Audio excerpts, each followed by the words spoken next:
Hello, class. This video is being done for ICM 590 project planning at Quinnipiac University. Professor Paul Gruhn here, and this is my good friend slash boss, so he has to be my good friend, John Sobel. I've worked with John for 3 years. How long have you been here? Seems like a long time, Paul, but it's been good. It's been good. So, and John, your role at Yale is? I'm the director of integration and platform services in infrastructure. So I've been in a lot of meetings with John, and one of the things that John has introduced to how we do things at Yale and a Yale ITS is a thing called a RAID-Log. It's not an invention of his own. It's used all over the place, and it's used in a lot of formalized project plans. A RAID-Log can be used, and we're going to talk about both versions of it. One in the sense of a group setting where we're kind of brainstorming and we need to get the information from a group of people based on a given topic or a given set of issues. And it also is a tool for ongoing management of your projects.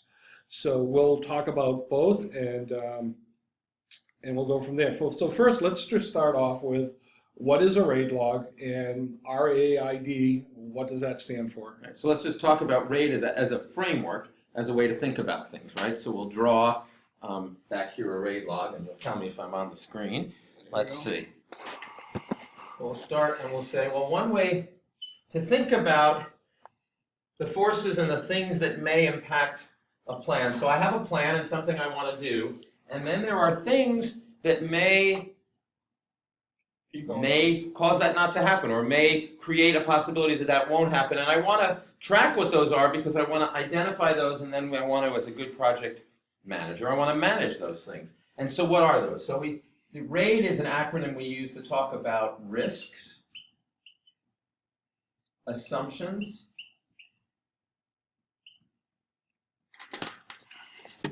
issues, and dependencies. Now, if you Google RAID and RAID logs, you will see two other alternatives. Sometimes this side of the matrix is used for actions, and sometimes the word D is used for decisions. That changes the kind of RAID pretty significantly, and the way I use RAID is here. I put actions on a project plan, where I track tasks and things that we do that way. So for our purposes, we're going to discuss it this way, but that is another version that you'd see if you Googled it. So I'd like to add to that your task and your task list will in fact be your actions. And by looking and using a RAID log as John's laying out here, it should bring up stuff that you will want to do. And while you have your project plan that you're doing in this class, when you're actually doing 601, that you would add additional tasks to your project plan to make sure they get done. Right. So, and that's, Paul brings up, there are two ways that this will inform as you're doing your plan. One is it will actually create tasks, which Paul said.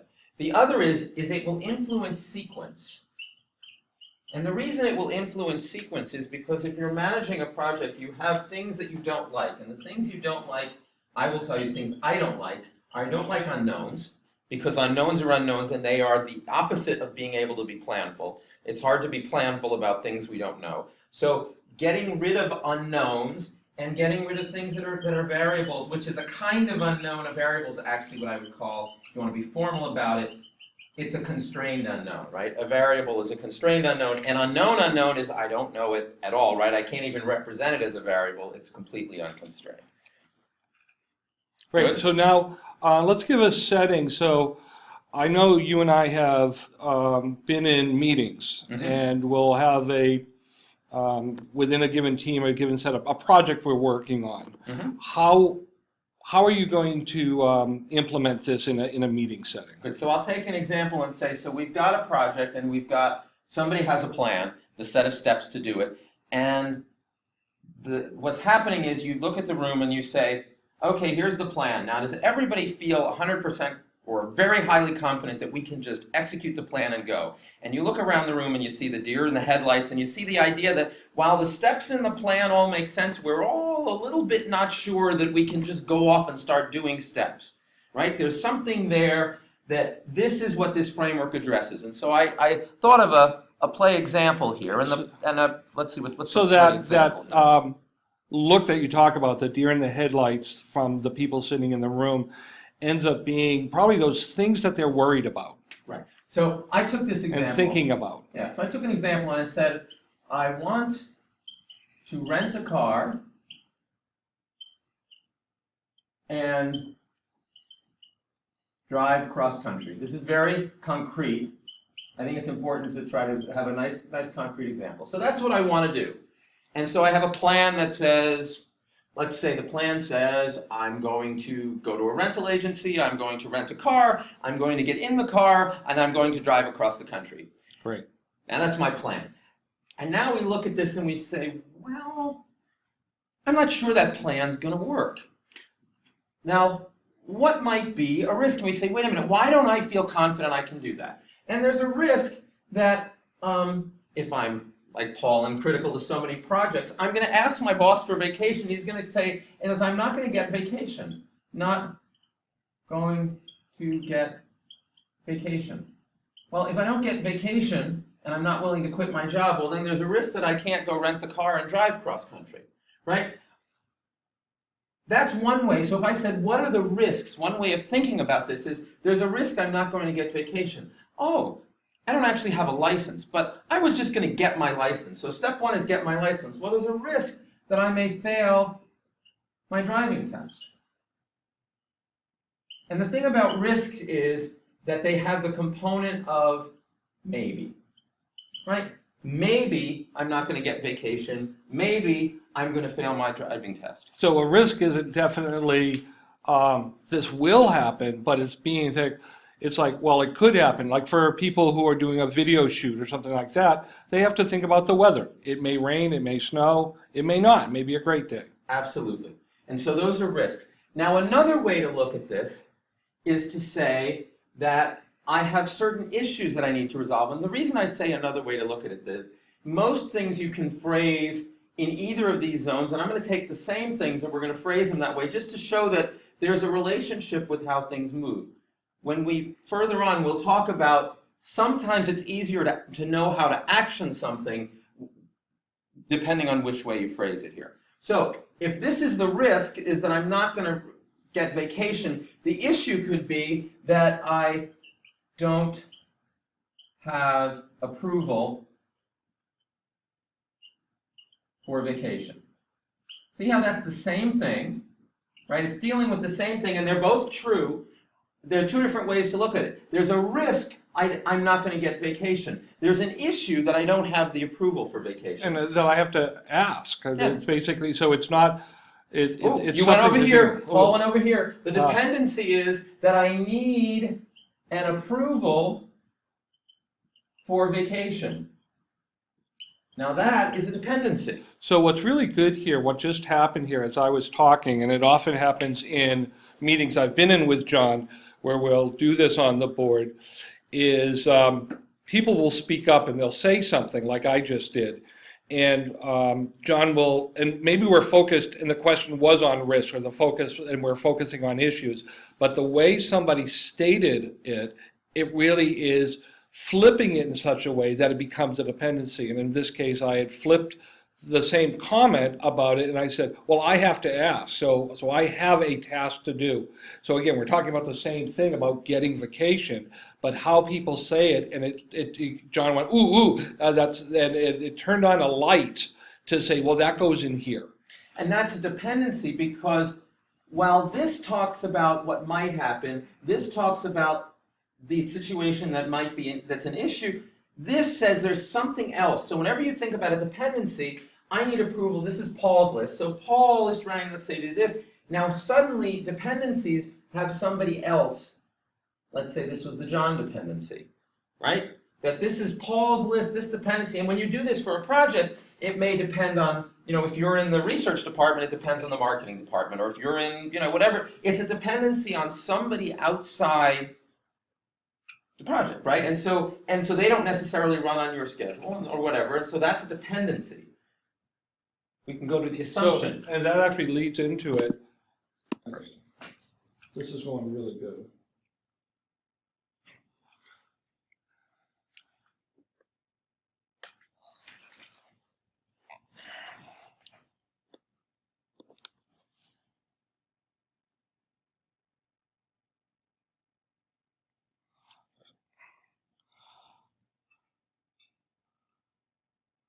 Perfect. Okay, now we can erase it.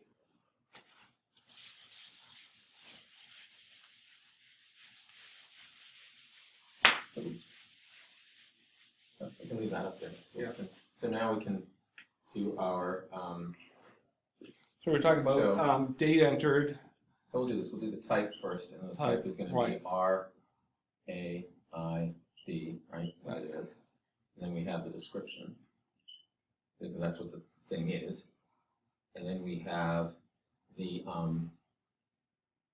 date raised. Then we have the magnitude. Or the magnitude, whatever you want to call it. We have a magnitude, we have a likelihood. We have, then we have the who, what,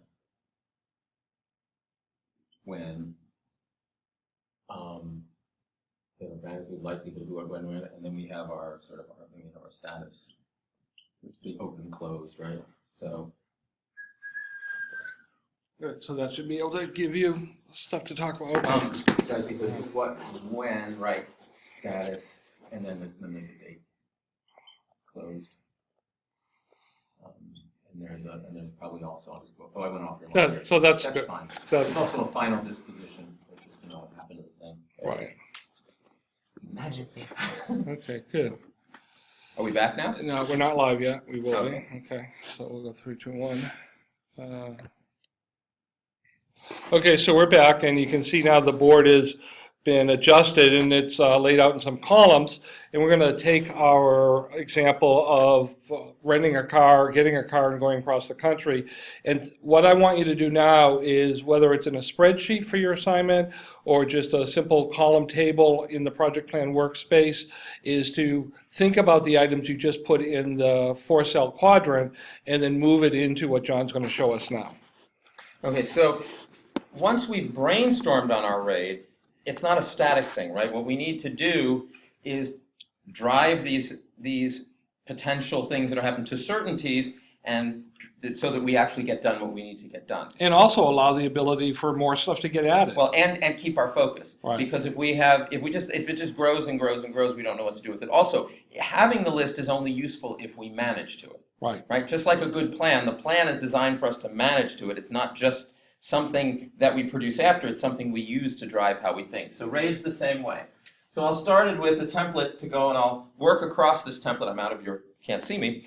Paul, do you want to just turn it maybe so that they can, there we go. So we start over here with the type of thing. This is just, is it, which of the RAID is it, right? So let's start with the first one, which is, I might not get my license. Let's take that one, okay? And because of the way I phrased it, we say, okay, that we're treating that as a risk. What's the date that we raised it? Well, today is the, where are we today? The 20th of October. So 10/20. Why do we put that date there? Because this is just part of, when did we think of this, right? This is part of keeping the good historical record so we understand how we're progressing. Now, what's the magnitude of this risk? Well, I would call this pretty high for my drive cross country, unless, of course, we'll see what we have in terms of what I might do instead. Now, if your answer is, I'm fine if somebody else drives, well, that might move the magnitude of this down. If 2 of you are going and the other person has a license, then it's not important. But right now, this seems pretty high. What's the likelihood of this? Okay, I don't know, but we can assign one. Let's say it's, I don't know, let's say it's low, because I'm overconfident, because that's the way we'll go in with our projects, and that's the thing that usually gets us with RAID. And you're a very good driver. Right? That obviously I realize if I don't have it, I can't drive, but I got this. If it were any lower, I would make it an assumption that I could get it, but there is a risk here.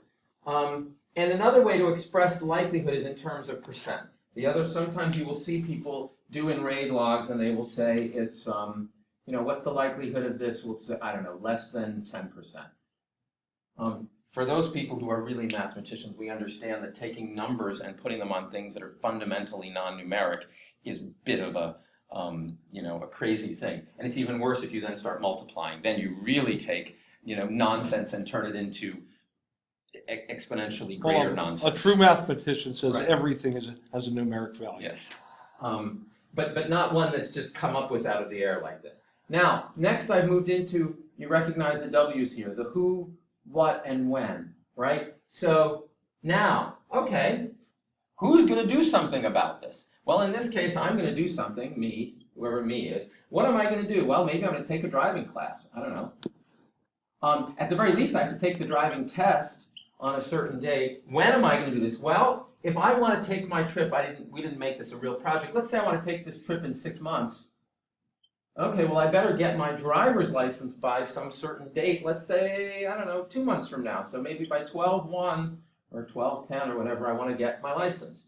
Now, who is responsible for it on a big project? This is important because everybody says, oh, yeah, that's right. Somebody else, the mythical somebody else is taking care of it. If you have a project with a lot of these things and somebody else is doing them, this is the equivalent of, on your project plan, having tasks that have no resource assigned, right? It doesn't get done. One of the things that I've noticed for successful projects in general is everybody can agree with all the things that have to be done. Everybody Yes. can agree with all the things that are good, and everything can definitely agree with all the things that are bad. But getting somebody to take ownership to a task and getting the follow-up to actually have that task done and complete and the work done, and giving even a date when they have to have it done, that's the stuff that makes project management needed in the first place, and the accountability around it. And now I'll give you 2 insider tips to show that you really know what you're doing. There are 2 key rules of who. One person, we all know the collective accountability. Somebody call an ambulance, will not get an ambulance called. You call an ambulance, gets it right. One person. And then the other rule, which will show you a real insider, is ITR. ITR means in the room. So you have a meeting, you have people in your main team who have the RAID. Somebody in the room needs to be on this list. We all love to make somebody else accountable. Let's just pick somebody far across the world and assign them accountability for something they're never going to do. That is the way to kill your project. So you make sure that the person you assign is maybe not be the person who's actually going to do, but it's the person in the room who has to come back and face you next week and say, I did this, I didn't do this. One of the examples that I've seen on our own team is we get these things called ServiceNow tickets, and a system is broken or something's crashed, and somebody has to look at it to remediate it. And an email might go out, can somebody look at it? And it goes out to 5 or 6 people, and none of us respond. And I'm definitely one of those non-responders at times because I figure somebody else will do it. But when that email is sent out and it's, Paul, will you look at it? Then there's a lot more accountability to that. So that who really has to be very, very distinct and very clear.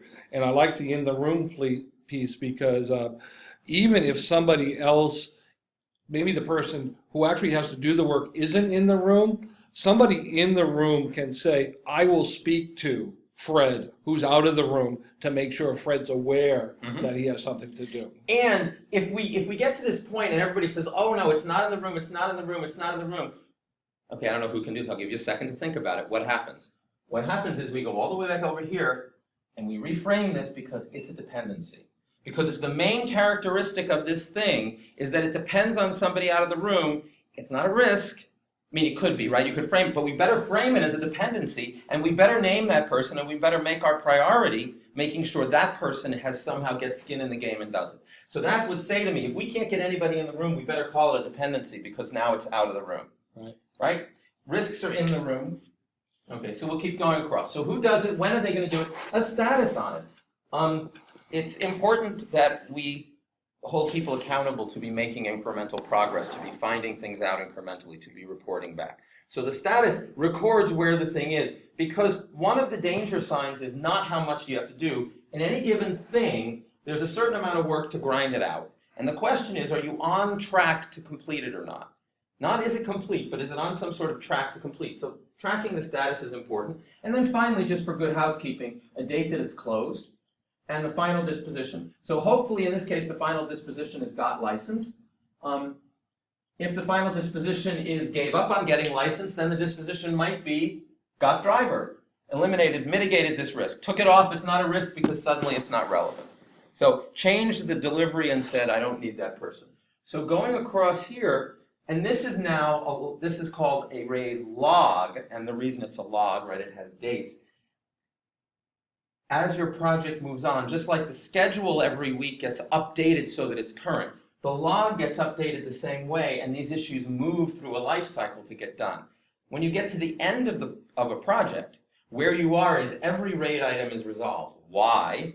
Because the purpose of the project was to achieve some goal. At the point when you achieve the goal, I can now recast all these. The risks are done, obviously, right? I achieve the goal, everything closes. So as you get closer and closer to the goal and the risks and the uncertainty and the dependencies and things, these should all resolve. Some of them may become out of scope. Sometimes the final disposition will be, didn't need this, right? Thought it wasn't relevant and it ended up not being relevant on a certain date and we pull it out because it didn't matter. But in the end, if you're running your project, the way it gets done is all the important tasks get done, right? And all of the RAID items are satisfied along the way, and now that's how you get to your goal in a planful, managed way. The RAID log, running this through time, and of course you have to get things on the list. Everything not on this list is unmanaged. Everything unmanaged is, it's not only it's unmanaged in the sense of having been unarticulated, it has not been estimated, its magnitude hasn't been considered. That is a project, that is being out of control with your project, right? If you don't have it on here, you can't manage it. And so I think in the context of our students working on their capstone projects is that... Camera, if I did a lot of these, I was like wandering. Most of me is facing the other way and you're good, you're like there.